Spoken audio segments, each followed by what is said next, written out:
In 2005, archaeologists in northwestern China uncovered something that changed our understanding of food history. Beneath 10 feet of earthquake debris at the Lajia site, they found a sealed earthenware bowl buried for 4,000 years. When they carefully turned it over, thin yellow noodles spilled out, perfectly preserved, still recognizable. These were not wheat noodles. They were made from millet, the first grain humans ever domesticated. A crop so sacred that ancient Chinese emperors named legendary figures after it. For 10,000 years, this grain built civilizations across Asia, Africa, and Europe.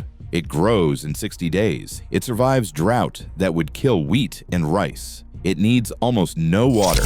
And today, in American pet stores, you will find it sold in plastic bags labeled birdseed. Welcome to Secrets Beneath Nature. If stories like this change how you see the food around you, subscribe and leave a comment telling me which forgotten crop you want me to uncover next.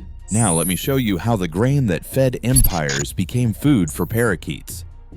Millet is not just one grain. It is a family of around 50 species of small seeded grasses that humans have cultivated across the globe. Pearl millet in Africa, finger millet in India, foxtail millet in China, proso millet in Europe. Each one adapted to its environment, each one feeding millions. Picture a farmer in Mali watching her pearl millet stand tall under a blazing sun while her neighbor's corn withers. Picture terraced hillsides in Nepal covered in finger millet that needs no irrigation. Picture fields in northern China where foxtail millet has grown continuously for 8,000 years. Today, 97% of global millet production happens in developing countries across Asia and Africa. These farmers never forgot what millet could do. The Western world simply stopped paying attention. To understand what we abandon, travel back 10,000 years to a site called Sishan in northern China. Archaeologists digging there found storage pits containing the remains of common millet, dating between 10,300 years ago and 8,700 years ago. This makes millet one of the earliest domesticated crops on Earth. It was not an accident. It was intentional agriculture happening at the same time rice was being domesticated in southern China and wheat was emerging in the Fertile Crescent. Millet was not a backup crop. It was a founding pillar of human civilization. The ancient Chinese understood this. The earliest written record of millet appears in a text called Fan Sheng Qi Shu from around 2800 BC. This document lists millet as one of the 5 sacred crops alongside rice, wheat, barley, and soybeans. Emperors performed rituals to honor it. Myths credited the legendary figure Hoji, whose name translates to Lord Millet, with teaching humans to cultivate the grain. For thousands of years, millet was the dominant food in China before rice took over. Now, return to those 4,000-year-old noodles at Lajia. Scientists analyzed them and discovered they were made from foxtail and broomcorn millet, stretched and pulled into long, thin strands, and then boiled. This technique required advanced processing of millet flour into elastic dough. 4,000 years ago, people had already mastered the art of millet cuisine. The noodles crumbled to dust within minutes of being exposed to air, but the message they carried survived. This grain mattered. What made millet so valuable was not just tradition, it was biology. Millet offered something no other grain could match: flexibility. A farmer could plant millet and harvest it in 45 to 60 days, compared to 100 days for rice. This short growing season meant nomadic peoples could plant millet, continue traveling, and return for the harvest. Archaeologists now believe millet was the bridge between hunting and gathering and settled agriculture. Nomadic horsemen across the Eurasian steppes would press millet seeds into the ground with their horses' hooves, ride off for weeks, and come back to a crop ready to harvest. No other grain allowed this lifestyle. By 1500 BC, millet had spread from China to Ukraine. By 1400 BC, it reached Central Europe. It traveled the Silk Road. It crossed the Himalayas into India, where evidence shows it was cultivated during the Indus Valley Civilization between 3300 BC and 1300 BC. Wherever humans went, millet followed. Or perhaps it was the other way around. Perhaps millet allowed humans to go places no other crop could sustain them.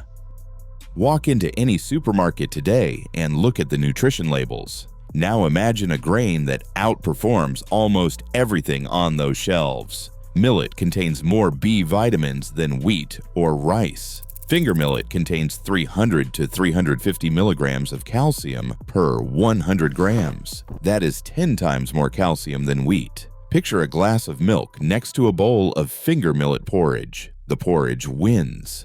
Millets contain between 2 and 17 milligrams of iron per 100 grams. They provide zinc, phosphorus, and magnesium in concentrations that dwarf modern staples.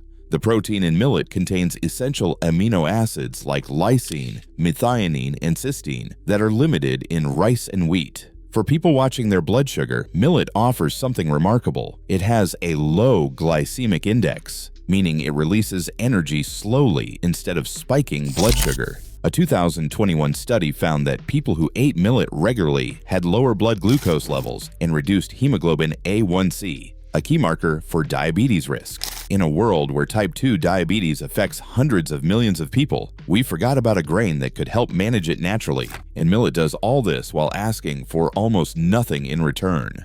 Picture a field during a drought. The corn is brown and dying. The wheat has shriveled, but the millet stands green. Millet requires 70% less water than rice. Proso millet specifically has the lowest water requirement of any grain crop on Earth. Millet tolerates temperatures up to 42 degrees Celsius that would devastate other cereals. It grows in poor soils where other crops fail. It needs no pesticides, no herbicides, no synthetic fertilizers.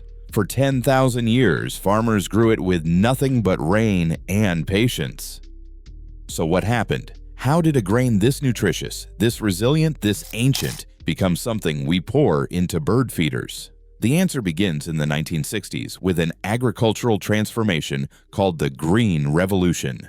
Before this shift, millet dominated farmland across Asia. In India alone, millet covered 36.9 million hectares in 1965. Farmers grew it alongside rice and wheat as part of diverse cropping systems. Then, everything changed. Scientists developed high-yielding varieties of wheat and rice that promised to end hunger. Norman Borlaug introduced dwarf wheat that could produce dramatically more grain per acre. Governments embraced these new varieties. They subsidized seeds. They subsidized fertilizers. They built irrigation systems. They created price supports that guaranteed farmers would profit from wheat and rice. The promise was simple: more calories per acre. The hidden cost was dependency. These new crops required irrigation, synthetic fertilizers, and annual replanting. They demanded infrastructure that millet never needed. Within decades, the transformation was complete. By 2016, millet cultivation in India had collapsed to 14.7 million hectares,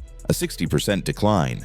Globally, millet went from 18% of cereal production in the 1960s to just 5% by the 2010s. Farmers who once grew diverse portfolios of crops switched entirely to rice and wheat as cash crops.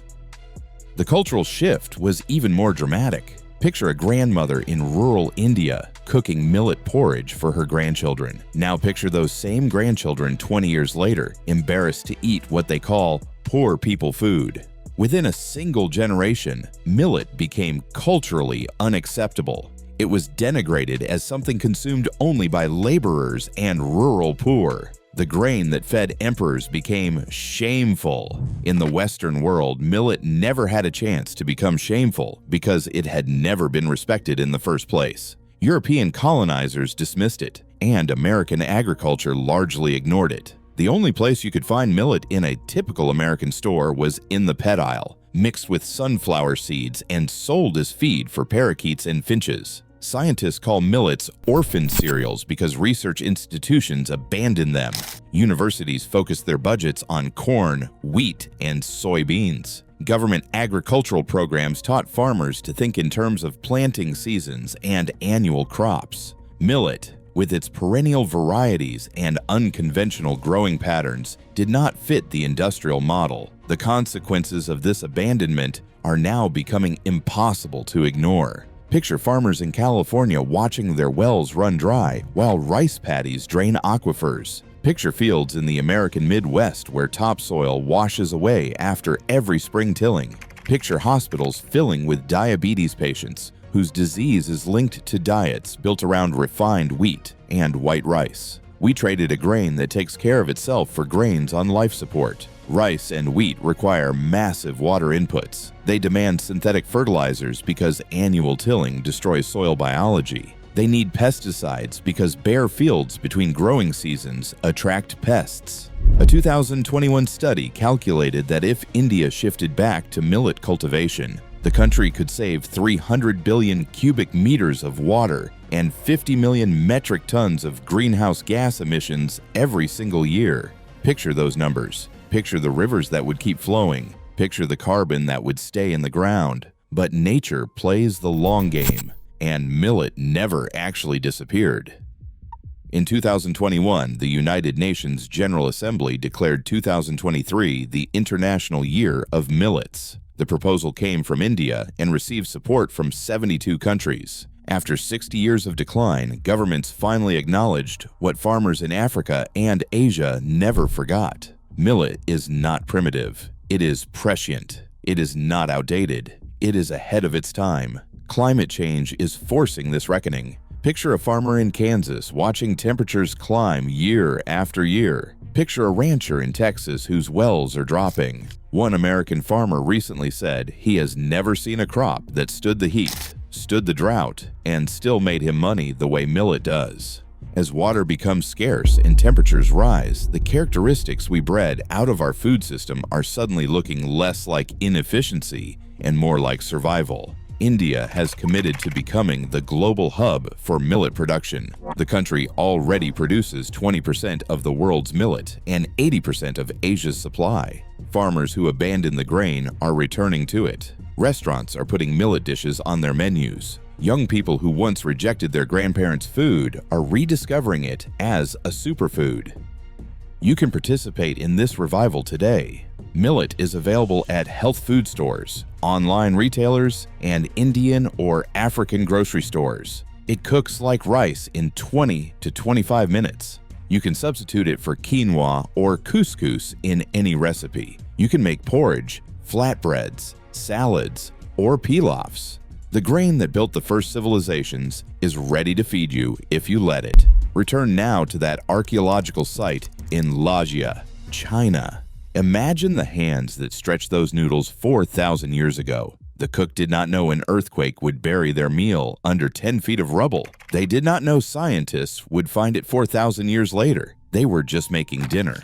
They were just feeding their family with the grain their ancestors had trusted for 6,000 years before them. The noodles turned to powder moments after touching air, but the seeds are still here, still growing, still waiting. The first grain humanity ever domesticated remains one of the most nutritious, most resilient, most water-efficient crops on Earth. It asks for almost nothing. It gives back almost everything. For 60 years, we poured it into bird feeders and forgot its name. We walked past it in pet stores without knowing it once fed emperors. We bred it out of our fields without realizing we would need it again. Some grains require empires to grow them, irrigation systems, fertilizer plants, global supply chains. Millet requires only soil and patience. It waited 10,000 years to be domesticated. It can wait a little longer for us to remember. The birds have been eating well. Maybe it is time we join them.